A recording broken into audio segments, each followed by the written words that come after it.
ఇక చిట్టీల పేరుతో గరానా మోసం వెలుగు చూసింది. కోట్లలో టోకరా పెట్టి పరారయ్యారు భార్యాభర్తలు. లిఖితా చిట్స్ పేరుతో వాట్సాప్ గ్రూప్ పెట్టి మోసానికి పాల్పడ్డాడు వేమూరి రవీంద్ర, లక్ష్మి.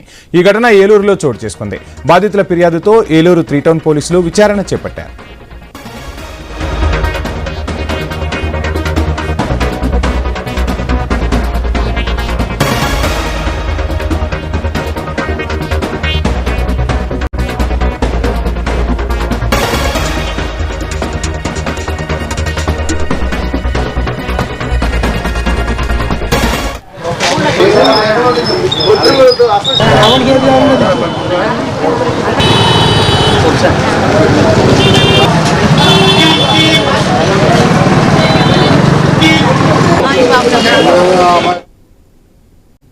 చేసుకొని బతుకుతాను. నేను వెళ్ళల్లో పని చేసుకొని బతుకుతాను. నా పిల్లల కష్టం, నా కష్టం. బంగారం కూడా లాక్కొని 8 సంవత్సరాల నుంచి ఇంట్లో పని చేస్తున్నా. పని చేసిన డబ్బులు కూడా తీసుకుని నీకు ఇంత బెనిఫిట్ అని 3 లక్షలు బంగారం తాకట్టు పెట్టి ఆ కేసు నాకు ఇవ్వాల్సినవి అన్నీ 14 లక్షలు ఇలాగ ఇవ్వాలండి. ఇందులోనే నాకు మళ్ళీ 8 లక్షలు తెలివిగా రాసిచ్చి నీకు ఇగో పిల్ల పెళ్ళి పెట్టుకున్నానండి. పెళ్ళి కూడా ఆపేసుకున్నాను.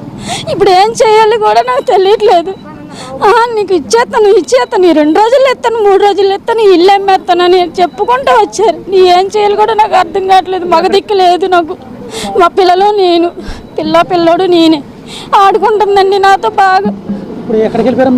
తెలియదండి. ఆ రోజు ఫోన్ చేస్తే లక్ష్మి నీకెందుకు, నేను ఈ 2 రోజుల్లో సెట్ చేస్తాను, ఇల్లు బేరం అయిపోతుంది, ఇచ్చేస్తాను అని గట్టిగా చెప్పిందండి. ఫోన్ శనివారం శుక్రవారం చేశాను ఫోను. నేను వేమూరు లక్ష్మి గారు అని ఆవిడ మమ్మల్ని రిజిస్టర్ చీటీ అని చెప్పేసి లిఖిత అండ్ చిట్స్ అని ఫామ్ చేసి మా దగ్గర చీటీ డబ్బులు వసూలు చేసి ఈరోజు ప్రతి నెల మాతో 10 లక్షల చీటీ 5 లక్షల చీటీ అని కట్టించుకొని ఈరోజు మాకు ఇల్లు తాళం వేసేసి ఫోన్లు కూడా ఎత్తకుండా ఎక్స్పెండ్ అయిపోయిందండి. మళ్ళీ ఏమిటంటే మాకు తెలిసిన ఇన్ఫర్మేషన్ ఏంటంటే మంగళగిరి వెళ్ళి ఐటీ నోటీస్ ఇవ్వడానికి రెడీగా ఉందని తెలిసింది. దీనికి మాకు కొంచెం సహకరించి మా డబ్బులు మాకు ఇప్పించవలసిందిగా కోరుతున్నాం. 3 సంవత్సరాల నుంచి కడుతున్నాను. నెలకు ₹1,00,000 దగ్గర దాదాపు మనకు 48 లక్షలు రావాలి. ఇదిగో రోజు రేపు ఎల్లుండు వాళ్ళకి ఒక్కళ్ళని ఇంకొకరికి ఇస్తాను. మేము భూమి కొన్నాము, ఇది ఉంది, అది కొనుక్కున్నాం, బంగారం ఉంది, మీకేం భయం లేదు, వాడికైతే రేపు ఇచ్చేస్తాను, మీరు ఎవరు అనొద్దు, మీ మట్టికి ఇచ్చేస్తాను, నేను ఇవ్వాల్సింది మీకు అని చెప్పి వచ్చింది. 3 సంవత్సరాల నుంచి సిటీ మన మే నెలతో అయిపోయినాయి.